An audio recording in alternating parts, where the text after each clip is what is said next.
Welcome to Compression, the quest to $100 million in just 1 year. Join me, your host, Logan Freeman, in this one-of-a-kind interactive podcast experience where I am on a quest to compress 3 years of achievement and production into 12 months. And no, the answer is not to just work harder. I'm bringing you not only ideas and concepts that are complete at the theoretical level, but they're also effective at the applied level.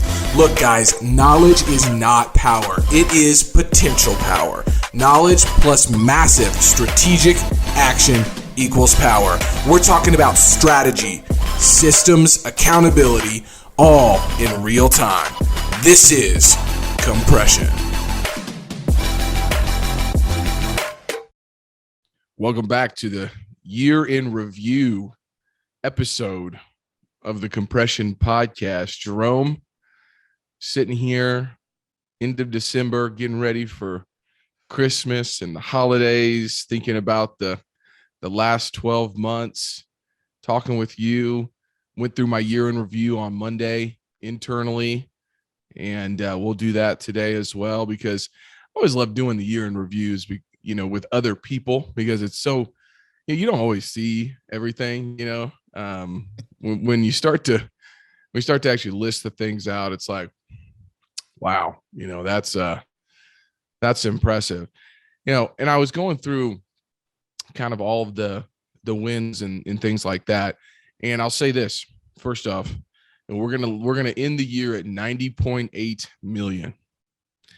90.8 million. And some folks might listen to that and say, you came up short on the 100 million. Yeah. But we more than, doubled our output from last year. And, to me, what we have done in regards to the actual, the number is fantastic, but it's not a loss at all to not hit the 100 million, because when you get to a point in your business every year, doubling what you've done the last year, I mean, that is a really difficult thing to do once you start having a large enough business, right? And some of the pieces of the component are market driven, and we can't always dictate what we're going to be able to do. And you don't want a goal to push you into doing bad deals. Could I have done 2, 3, 4, 5 more deals to get to 150 million this year? I could have done that. Would those have been the right deals to do? No. When I look at one project that's going to close in January instead of December, that would have put us at 104 million. And so to me, that's a win, man. Would I love to have slap the big, 100 million up there and say, we got it? Yes. But what's more important to me is trajectory versus that position. And also what happened internally in my head and my heart this year, and all of the big things that kind of came along with that, brother. So wanted to spend some time, this episode going through our year in review. And then, next week, we will definitely set out the vision for 2022. So everybody knows kind of what we're focusing on. And then I'll come prepared to talk about, what compression turns into, what it's going to be focused on. But got to do some more thinking around the clarity piece of that, brother. But I'm curious, man, for you at the end of the year, you got a lot of coaching clients, you got a lot of people you talk with on a regular basis.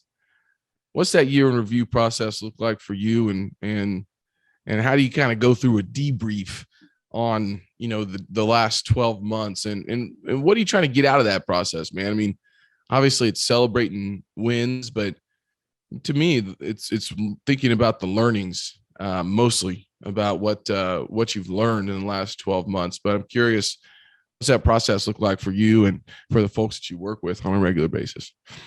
Yeah, the question is, did we achieve what we set out to achieve? Some people come just because they need clarity. Other people come because they have a big, hairy, audacious goal. Yeah. you threw the 100 million out there. We'll talk specifically about you since we're both here, right? As a benchmark, right? It would take your business to the next level to go, I can't even count that high, 9 digits, right? But there was an undertone. You said you wanted to do more without just working harder. Mm-hmm. You wanted to do more without just working harder.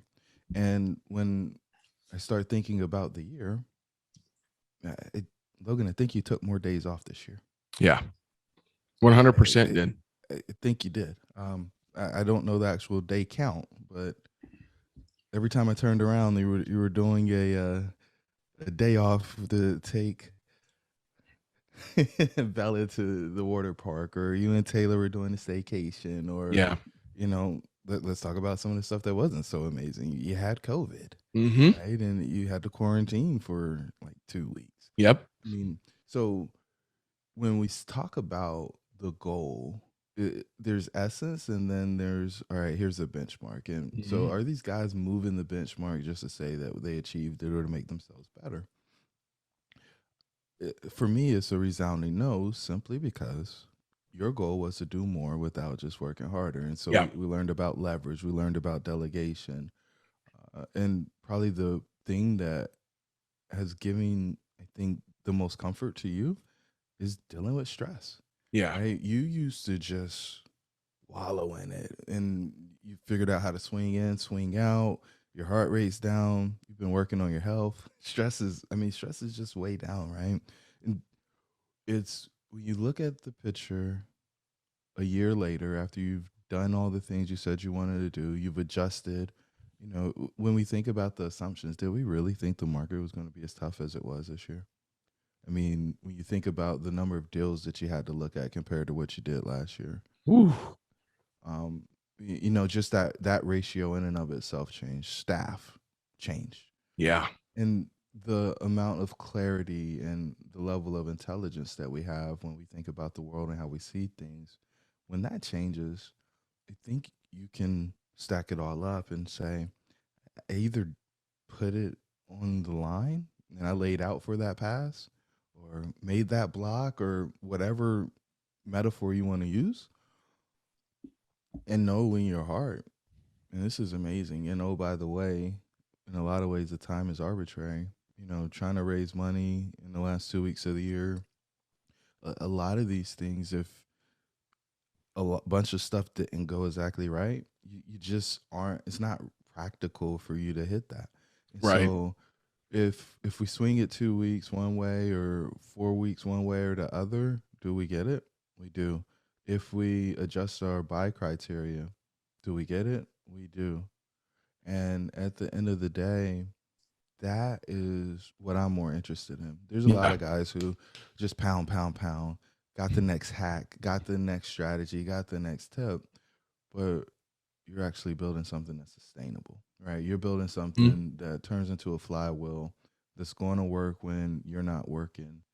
And for me, that's more exciting. And so when you talk about trajectory versus reaching a point, I agree with you 3000%. I think Yeah. there's so much wisdom in that. And for the listeners out there who may not have hit their goal, but they're looking themselves in the mirror and knowing they didn't do everything they could to get their goal, or they didn't have the appropriate support in order to be close to it. Right. Well, yeah, you should be a little frustrated. You should be disappointed, but make sure that you look and you compare against yourself, not against others, right? Compare against yourself. What'd you do the year before, right? And if you did better than the year before, then you've made progress, right? If you've had more adversity, more challenges than you had than the year before, like, keep everything in perspective, because it's not always bigger, it's not always more, it's not always better. There are things that may not be quantifiable that make it true that you made the goal, right? We like to measure things so we can say, yep, yep, did it, did it. And, when I go back to the true essence of what you wanted to do, which was do more without just working harder, Right. without a shadow of a doubt in my mind, we were successful there. And to the tune of, you know, I don't want to talk about your net worth, but there's a big multiplier on your net worth, right?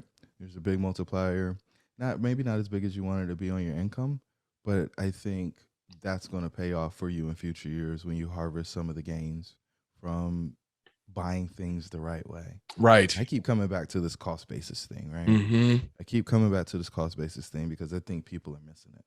And so, there's a monetary piece, but the piece in your home, right? The commitments, right? We're going to jump out in March and go hang out in St. Lucia. I just, for the life of me, when I think back to this time last year, when you're like, man, what am I going to do? Can I do this? Is this real?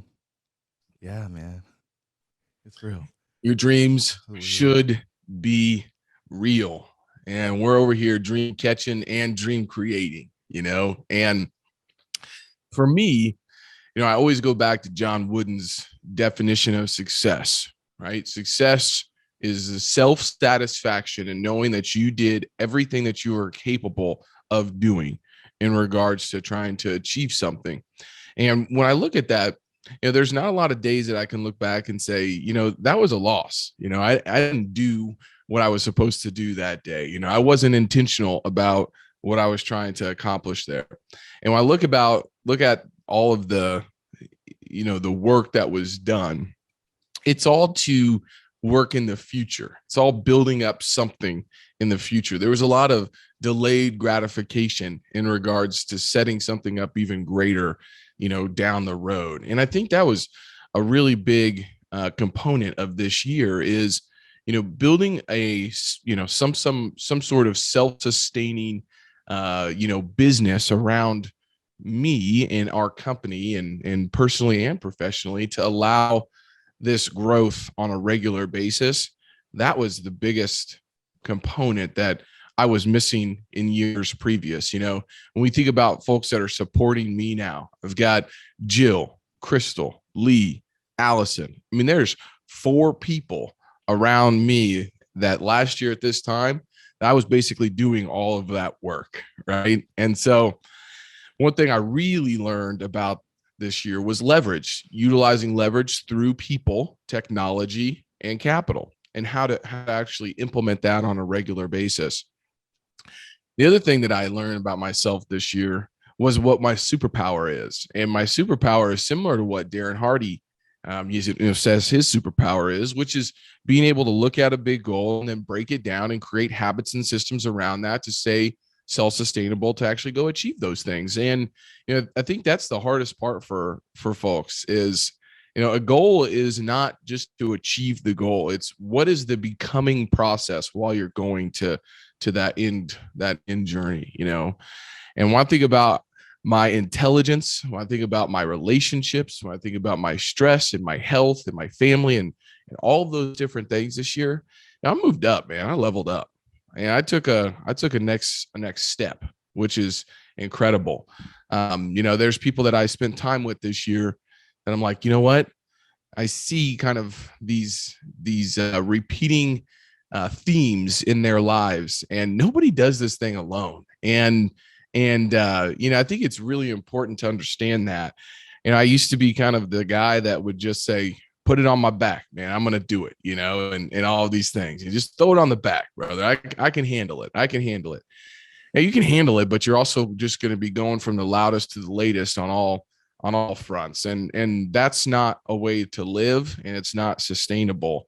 And, this year was really unique in the sense that, from this year, last year's time, nobody was buying, commercial real estate. And so it was is a different climate out there, and now everybody is, and that's going to continue. And so when you talk about the basis, man, the things that we're doing last year, this year, will continue to do next year. This real estate game is you buy right, you manage right, then you wait for that market to come back and you sell right, man. I mean, that is the name of this game. And so many folks, I think, that are getting into projects now just to get into projects is, they might not have that same kind of basis that we do on a lot of these things. And that's longer term wealth building for ourselves and for our investors. When we double investors' money in 2 years and we say, hey, we're going we're going to go ahead and sell because we bought at $45,000 a door and we're selling at $90,000 a door. You know, investors are going to not only get that capital back, they're going to say, hey, can you go do this again? And so it's just building that. And I got a buddy, and I got a Yeah. buddy who's interested too. And then we've got, you know, then we'll have 5, 6, 7 case studies of doing this. And so one thing, if you do it the right way in business, is each year adds to that credibility. And that is so crucial, you know, in this space. And when I look at other folks in this space and what they're trying to do and all of these things, man, I really go back to Rise 48 and what they're doing in Arizona, you know, and I see Zach put all his numbers up. He's very transparent about all that stuff. He's got 1,000 investors, you know, all of that stuff is really interesting to me. Obviously, I'm taking a different approach because Phoenix is a lot larger than Kansas City. We can't continue to buy the same assets and we're not having the same growth. So he's positioned himself really well in that market. But, you know, I think that, you see him hiring, you know, 70, 80 people, you know, most of it's on the property management side, but like that guy is doing something very similar, you know, and it takes time. I don't know Zach's background. Honestly, I've never talked to him, but I watch what they're doing, you know, in the space and kind of the way that they're going about this. And I think that's the way that you have to do it is you had to build this team around yourselves. And there's not that many folks that are doing this. It's just kind of folks that are kind of, hey, I'm going to do this on the side. I'm going to do a project here, do a project there.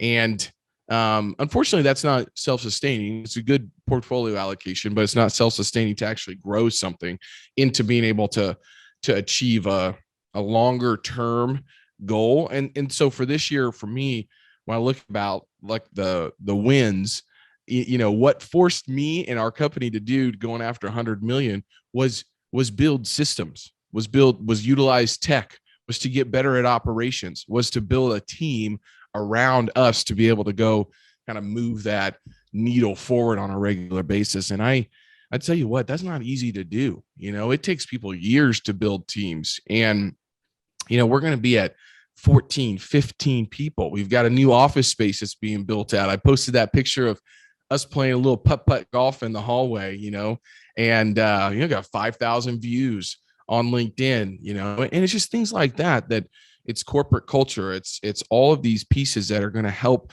continue to grow as individuals. And I really had to step into kind of a leadership role this year with being able to delegate and to be able to lead effectively.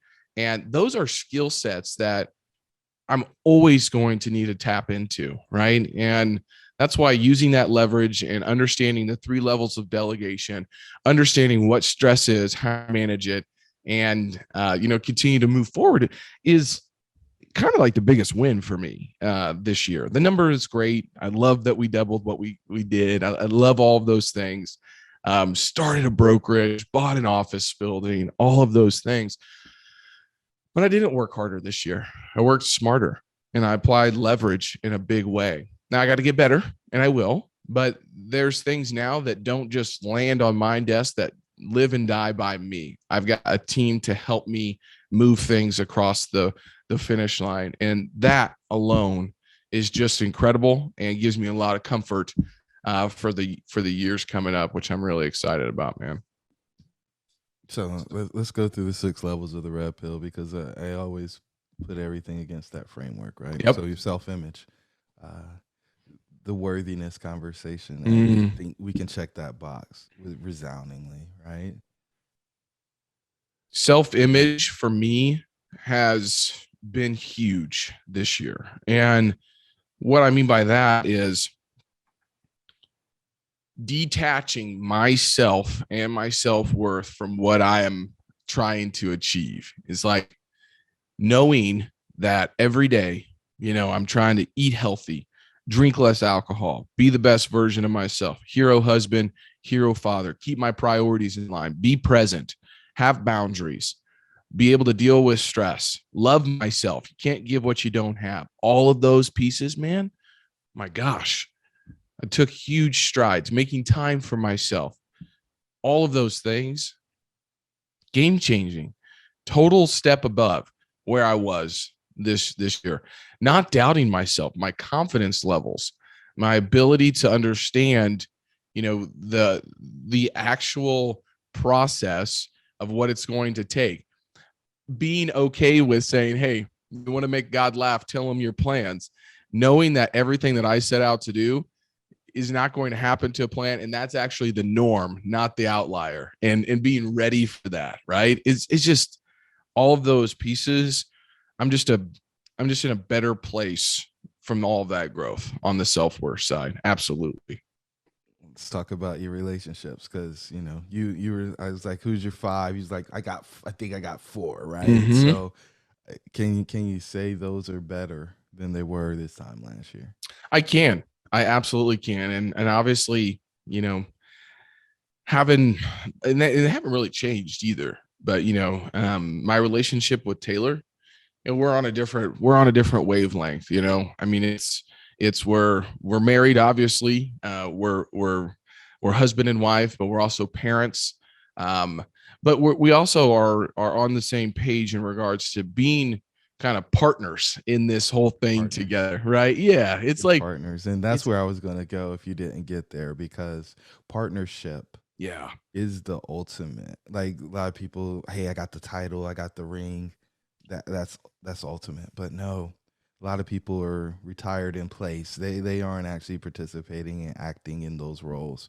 So when you right. have true partnership, it total elevation. And it was funny because I went and watched The Matrix on release night, and you know, Neo and Trinity had true partnership, and it Hmm. wasn't until you saw the true partnership that they were able to elevate and go to that next level. That's So right. it's a big deal. Yeah, and I'll tell you this, my relationship with Parker and Corey has definitely evolved, as we're building a company. And that's going to be really where my big focus is for 2022, is making sure that we know roles and responsibilities, decision making criteria, all on the same page. We implemented that pretty good in 2021, but it needs to step up in 2022. So the accountability around the partners of the business is going to be a main focus for us, going forward. Now that we're delegating and leading a team of that many folks, we all have to be on the same page. We need to be able to communicate that in a regular basis. So that's going to be a main focus. And then I'm trying to rekindle kind of a big relationship with, one of my close buddies who, wrote this book here, The Intentional Day. And I thought about, okay, who is it that I want to meet with on a regular basis? And I wanted to add him into that kind of mix because I think that's really important. He's here in Kansas City. I love the guy. He's got a big change in his life, and he's got a baby girl now too. And so all of those things is like, I got probably space to add one more back in and grab onto that. And that's going to be my fifth. And I'm really excited about that. But I feel really good about the relationships, even outside of those five. I've just really elevated the amount of relationships and the different levels of those relationships throughout this year, which has been really great. And that's either through employees, vendors, investors, partners, all of those pieces. Is network building has been a really big component of why we've been able to achieve what we have, achieve, and what we're going to be able to go do next year. So feel really good about that. And this business, man, is all relationships. I kind of feel like a lot of businesses are relationships, but in this space, it's very true. And especially in the role that you're in, right? Because Yes, you're the relationship builder for the company. You're creating opportunities out of thin air, as one of the people corrected us and said, well, they're not actually thin air. They come through people, but that's right. it's still beautiful. It's still a beautiful concept. So now we're at level 3, right? And that's work, right? I mean, would you say that the workplace is better for you? Yeah, I mean, well, we have a workspace, which is good, a workplace. So building that is great. I'll say this too, you know, having an actual office space for us is so important, and people want that, and I know a lot of people are like, hey, work from home is here. It is here to stay. I mean, for a lot of big businesses, but when you're a small business under 20 people, it is super important to be in, around, and culture building, and all of those pieces. So another big focus for 22 is going to be, driving that culture. What is the FTW culture? How do we make that apparent on every single level? How does communication get directed down to different folks in the space? And then obviously spending time. And so I've got this new beautiful office space. I got my new iMac set up there. I got my putting mat, in the office. We're having fun there. I feel really good about this workspace, my office workspace. I've got the home gym set up, man. I've got my 3 spaces that I operate in on a regular basis, really teed up to be, successful, making it easy for me to find space that I, 1, love to be in, and 2, can get into the flow state. And then also I can build culture is really important. So really excited about that, because last year, this time, obviously we did not have that. We were kind of just operating all over the place. And so, that's a really exciting piece of the puzzle here that got taken care of this year. And I think you guys grew assets under management a little bit. Oh yeah. Yeah, we absolutely did. Being able to say that we're at 1,400 units, and over $100 million in assets under management is a big benchmark. I think that's a really big benchmark that a lot of partners and folks think about and try to get to. And I think we'll be somewhere around 120 or 130 by the end of January, which is very exciting. And I think we have a really strong plan to get to that 200 million mark of assets under management next year. And, I'm excited to go execute on that. And so I think that, that's obviously a big goal for the 5-10 year vision, is to get to that $1 billion mark. And you got to keep kind of knocking that off, because you're going to be selling projects. You're going to be doing all of that stuff. So it's kind of an, ever evolving situation to go through. But just being able to get to that level and sustain that level is really important, especially in today's climate. And so we've got some strategies that I'm excited to start working towards, and making that happen, to continue to grow those assets, the right assets, with the right people. Yeah, we won't talk about cost basis there, right? But I'll bring it back up just to point it. So Yeah. assets under management is not what the cost basis is on those assets under management. And so you added a few people, right? How many people did you have this time last year on the team? Oh man, I feel like it was Parker, myself, Corey, and Crystal. Yep. Yeah. So we had 4. Yeah. We added we 10. At? We added 10 people. Yeah.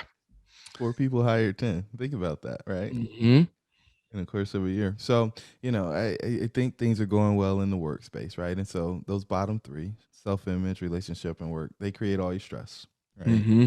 And we've already talked about your ability to swing in and swing out and deal with stress at a different level. And part of it was decoupling the achievement from your identity, because That's right. there's going to be some challenges along the way. And you can't feel like a failure. You can't feel like it's all falling apart because something didn't work out that maybe you didn't see, or, somebody fell down on what they were responsible for, et cetera, et cetera. So now we go to the space where, like, that's basic. Here's, upper level stuff. And this is really the self-actualization piece. And so health, right? How much you lose? How much weight you lose? I've lost 25 pounds. Yeah. I've lost 25 pounds for the last 5 or 6 months. So I'm steady right around 262, 263. And, my goal is to tip that 260 mark by the end of the year. It'll be a tough one, but I've put in place the process to get down to, my goal weight, which is somewhere around 245, 250 for next year, and then be able just to sustain. My wife is blown away with my relationship with alcohol, my relationship with sleep, all of my health things that I've been focused on. She's blown away, and that makes her very, comfortable and happy, because, I'm a big guy. I work hard.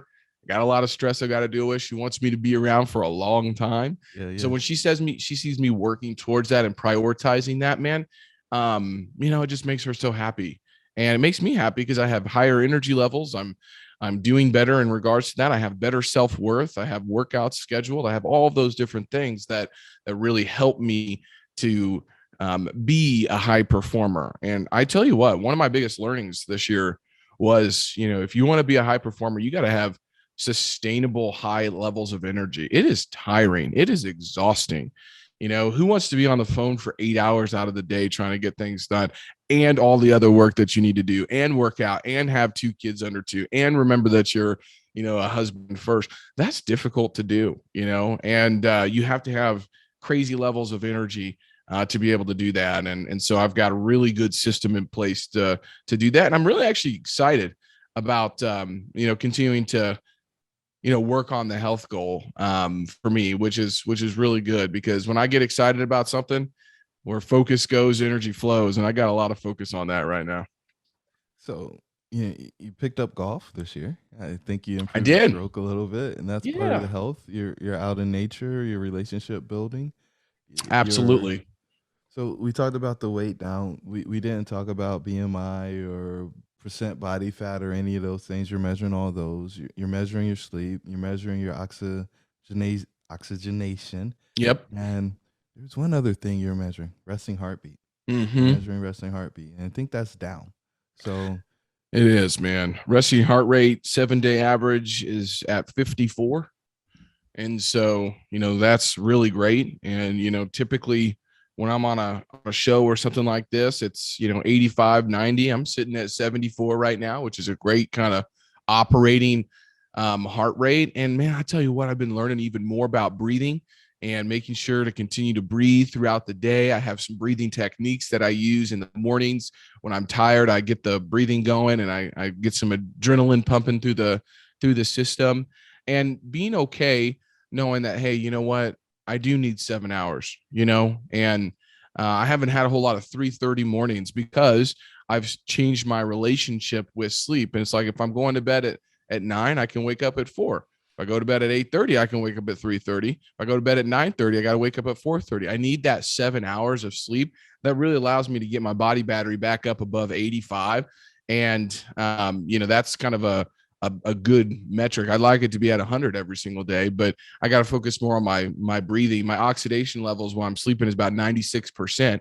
I'd love for that to get up to 98, 99%. And that's all about focusing on nasal breathing and making sure that I'm not watching too much TV before bed and I'm letting the stress go. So levels of street sleep, the amount of sleep, and the actual consistency of that's really important. And alcohol is a big player in that piece as well. well, and we messed around with it for a while this year, and then you made a commitment to reduce it. Yeah. Right? You noticed the pattern, and you decided that it wasn't worth it, and you Yeah. started making some adjustments there, and that takes a tremendous amount of discipline because, hey, let's be clear, you enjoy it, right? It's Right. part of it, and celebratory drink, just having dinner with the wife, like all of these things created habits, and they were built over years, right? A Yeah. decade or so. And what happened to me on that front was I started to enjoy feeling energized and great in the morning more than I did the little buzz at night. I was tired of waking up exhausted and trying to really push myself hard. I said, what decision can I make to make my mornings easier and my energy levels better? And it's better sleep, less alcohol. I started to enjoy that result more than the result of the drink. And that's a huge identity shift for me. I mean, that's really hard for me to adopt that identity. I have been in multiple situations this year where everybody else is enjoying a drink and I'm having a seltzer water, meaning like tonic water and lime. And I am just fine with that. That is not normal. That is not normal behavior for me previously. And so I know when I can start doing that is when the identity has shifted around that, because I enjoy the result of waking up energized and getting a workout in more than I do getting the little buzz of the alcohol. So, I think that's really important for me and sustainability and with my addictive, behaviors and nature, is to understand, hey, if I can get addicted to something that's positive in the morning, Yeah. That's going to be better than having a drink or two at and in the evening. And so just changing that relationship and having a really healthy relationship with that kind of stuff is really important. So and it doesn't change in me until the actual identity around it changes. And that's all about the habits, right? And the last thing I'll talk about here in health, I feel like we spent a lot of time here, but I think that's been a huge piece of your transformation is the meditation you've added in, Mm-hmm. right? You've always prayed, but adding in some meditation and spending Yes. some time in the dark in the morning Mm-hmm. in total silence, Yes. that that seemed to be a game changer for you and put you in a different mind state.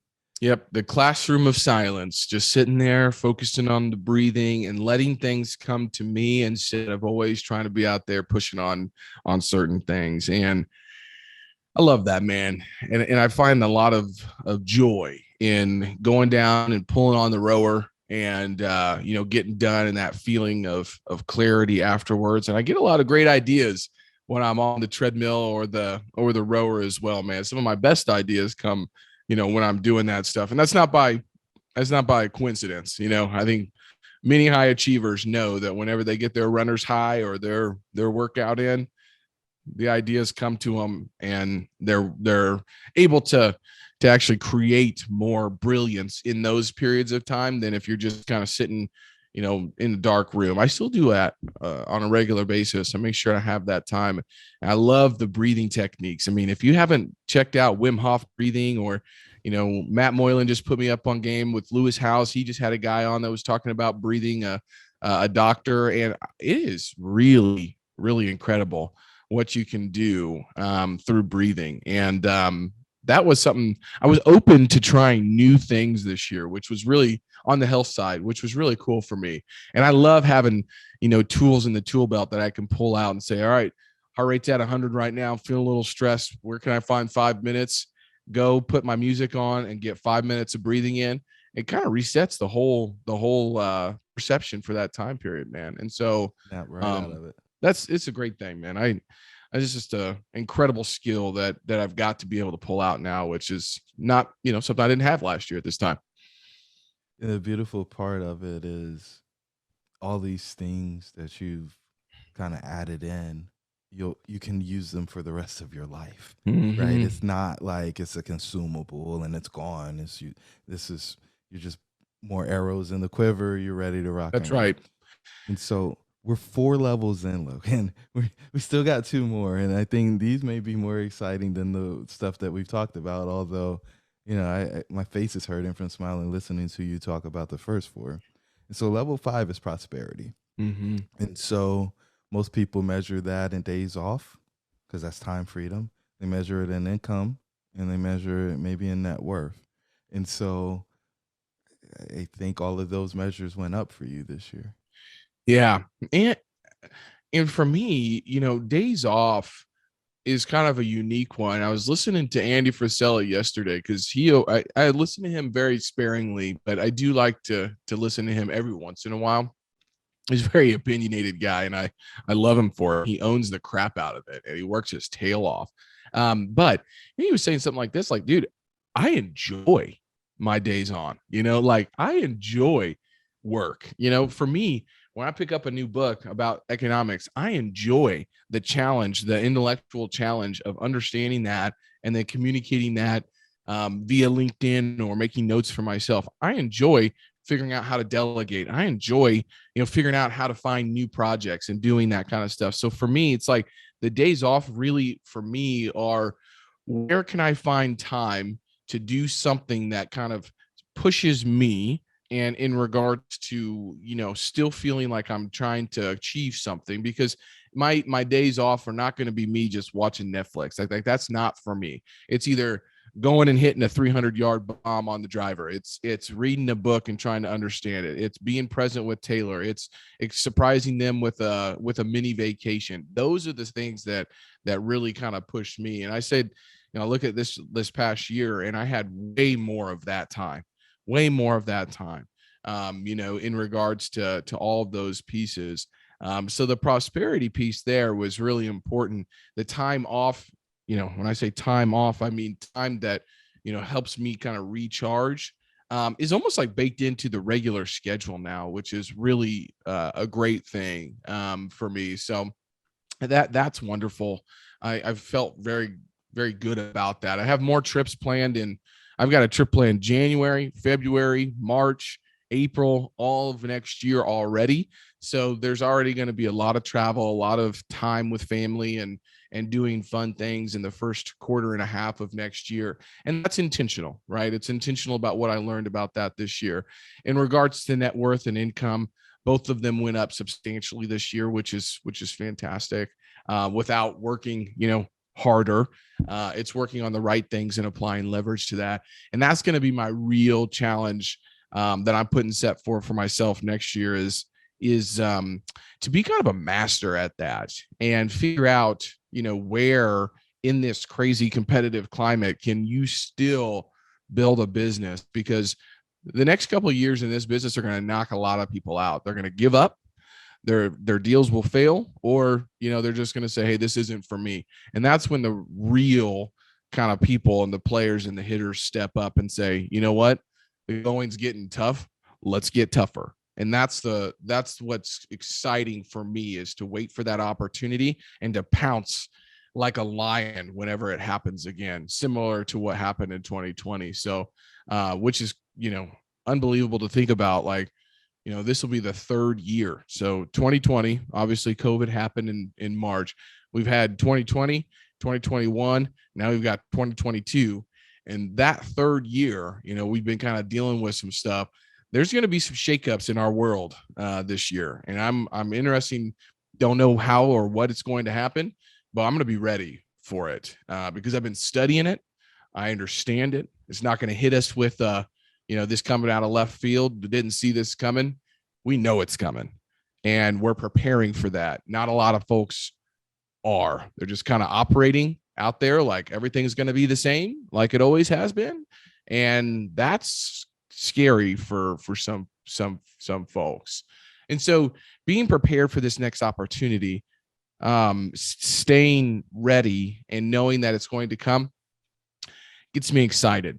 Because I feel like I've got a few weeks to a month kind of before other folks, because either they're in denial or they're just not thinking or seeing it, or they're too busy to do that. I have too many inputs coming in from people that have been in the business longer than I have, and or I'm studying more on the trends than a lot of people are, to be able to see what we're going to need to pivot in quickly. And there will be some big shakeups in either late 2022 or early 2023 that I'm going to be ready for, that a lot of people I think might be caught off guard on. So anyways, that's all to say the prosperity looks great for the coming years, and creating a self-sustaining business that can operate through all of those. You've already seen us do that with the brokerage. You've seen us do that with different types of asset management functions, and we'll build upon that this year as well, or the upcoming year. One thing that we haven't mentioned is just what you guys have done with changing property management companies, changing accounting software. I mean, there's just so many changes that you made within the business Yeah. that we didn't even think about would be challenges. And so, no, not to belabor the point there, but there's so much more that we're not unpacking for the listeners that I don't think they actually. I want to make sure that they know that this is the tip of the iceberg, not the whole iceberg. That's right. So the top level, and I think this is the one you probably get most excited about, is significance, right? And so I said, hey, Logan, did you give a little more than you did last year? He said, yeah, I doubled it. Yeah. Restart the church. I mean, you were telling the story about giving money to the gentleman at the gas station and being able to teach Bella what the appropriate approach is in those situations. And so I'd love to hear a little bit more about the significance play. Maybe there's some people you've been able to mentor. Maybe you've trained up a few people that you brought on the team. Like, let's talk about how you're creating immortality through giving to other people. Yeah. And, the monetary giving is obviously important, but what I've done with my time this year is I more than doubled my giving of my time. And that was the important piece, was the volunteering when those opportunities come up. I used to try to schedule that stuff and and try to figure out, okay, I'm going to use this date at this time to volunteer. And I realized that didn't really work for me, because trying to find the opportunities, yes, you can go schedule volunteering, but it kind of feels kind of like a job, you know. What was more important to me was we got a couple calls this year and said, Logan, we got this situation going on. This is what we need. It needs to happen in 48 hours. Are you in? And I said, yes. And then I made it work. Right. And I got people behind that to be able to go actually impact that change. And so I think the significance piece for me now is more important than ever, because that part of my identity is something I talk about, but I also am showing through example through Taylor, Isabella, and Ezra now. That's going to just be a part of their lives, of giving our time and giving of our hard-earned money as well. You know, a prime example is I was talking with an investor on the way home yesterday, and I always try to keep something in my car, you know, either food or money or something like that to be able to hand out. And I had some homemade cinnamon rolls that I didn't finish. And, you know, I had a scarf, and I was on the phone. I said, hold on, give me 1 second. I put my window down and I said, God bless you, man. Merry Christmas. And I handed him that food. You just see his eyes light up. He's like, what? You know, and just things like that Bella gets to see on a regular basis, man. It is, again, just similar to the alcohol and the identity shift of that. It is just a behavior that is now ingrained in me that says, you know what, I'm going to be okay with shifting my priorities when these opportunities come up to be able to go help somebody. And I think that is the most significant thing that happened, because previously I would say, you know what, I don't really have time for that. I've got this scheduled in a month or so. That's when my time is going to be giving. But I think God really tests people and says, you know, hey, it's my time, not yours. And this is an opportunity for you to give back. Yeah. Do you have to shift some things around and go make it happen? Yes. But that's what I'm asking you to do right now. And that light bulb went off for me a couple times this year, and I was able to actually do that, which was for me, you know, the number one goal, living out the gospel through virtues on a regular basis. That's where the identity piece of that came true, and I stayed congruent to that, and that is what created a lot of comfort around the significance part for me this year, man. So, my friend, I think you've taken the red pill. A couple times this year, man. A couple times. I, I'm so proud of you. I'm so grateful to have been a part of the 2021 journey. I think yeah, man, it been was a blast doing transformational. this with you, man. And you know, this is what I'll say my biggest lesson learned. And I've talked about this. We've talked about this a lot, but you cannot give what you do not have: love, energy, and patience. And that was my number one learning for this year. I always loved that saying. I heard it out of when I read Oprah's book. But living that out, I met a lot of people this year, a lot of high achievers. I'd be on their podcast. I'd talk to them. They'd schedule a call with me. So, how's your day going? So, wow, man, I'm just pounding it out right now. I'm just going from here to there to this and that, you know, and I'm dealing with that. I'm like, got it. How's your heart doing though? You catch a real strong alpha male off guard with asking them how their heart is. They're like, the hell are you asking me, man? What are you talking about how my heart is? And the ones that said, you know what? Actually, I'm not doing all that great on that side of things. Or the ones that said, you know what, I'm doing fine. You know, I'm not really sure how to answer. How's your heart doing? You know, you're like, yeah, there's just different levels of that. And the real folks that I started to really admire this year acknowledged when they were running too hard or they needed something, or, you know, they're like, hey, I've got to take some time off, or I got to do this and that.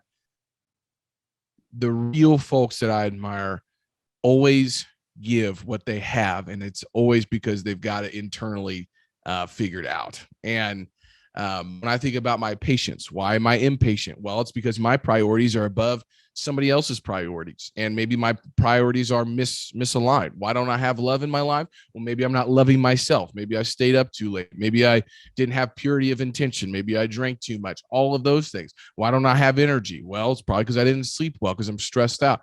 It all circles back, man. And if you can get to a point where you are focusing on what we just talked about, the 6 levels, and you focus on those things on the foundational side, the last 2 will start to come to fruition. But everybody's trying to get to level 5 and 6 without doing the work of 1 through 4. When I talk with new partners, they might be 30 years older than me. I can't tell you how many times people have said, shoot, I wasn't expecting that from you whenever we started talking. Like they want to know about the business, sure, but I always give people a look at what I'm doing on a regular basis personally, especially investors, because they want to know what work I'm doing internally, because they're investing with the jockey, not the horse. That's right. And I got to be the top jockey that I possibly can. And that has then started to trickle down into people into our organization, to my friends, my family, Taylor, my kids. And so the biggest lesson learned for me this year is, if you want to be a person of authority, you want to be a person of confidence, of love, of patience, of energy, is you have to, and you want other people to see you that way, and you want to give that off, you got to be congruent, man. And we've talked about congruence a lot on this podcast. And it is a daily thing. It is not something you say, hey, this quarter I'm going to be congruent, and then check back in 90 days. It is every single day. Am I keeping the promises that I made to myself? Am I keeping those promises? And if I'm not, why not?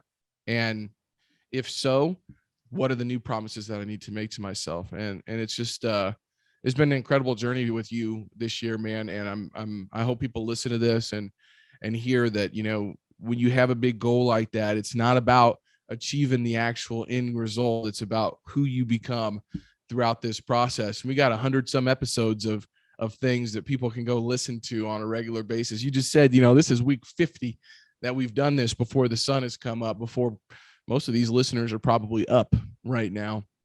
And that's what it takes, guys. You want to go do 100 million. You want to go build a business. You want to go become a better version of yourself, lose 25, 30 pounds, make $1 million, whatever it is. Find a wife, find a husband, have children, have energy. It's all about intentionality, man. So I just want to say thank you. We'll finish off the year next year, looking at 2022. We'll give everybody an update on the Compression Podcast and how to set your vision for the next coming year. But man, it's been an incredible journey with you this year, brother. So we're going to leave him with this, man. We're going to leave him with this Vince Lombardi quote. And I think this is very timely. Perfection is not attainable, but if we chase perfection, we can catch excellence. And every single day, I'm just trying to catch excellence, Jerome. That's the whole game, man. Logan, grateful for the journey, grateful for the achievements, and just being close enough to stay warm from the fire, man. This is outstanding. All right, guys. Well, this will come out after Christmas, but I hope everybody has a wonderful Christmas and a happy New Year. And we'll tune in 1 week so you can get an update on the Compression Podcast and look at what the focus for 2022 is. Enjoy your time, guys. Thanks for tuning in. Hey, compressors. If something you heard struck you, made you feel a little bit uncomfortable, good. Head on over to compressionpodcast.com. And then you can also subscribe wherever you listen to your podcast at. If you feel inclined to, please leave us a review. It's obviously helpful. But instead, I'm going to call you out today. I'm going to call you out and make sure that you do your part, sharing this message by sharing it with one person that might need to hear what we talked about today. Be great. Nothing else pays.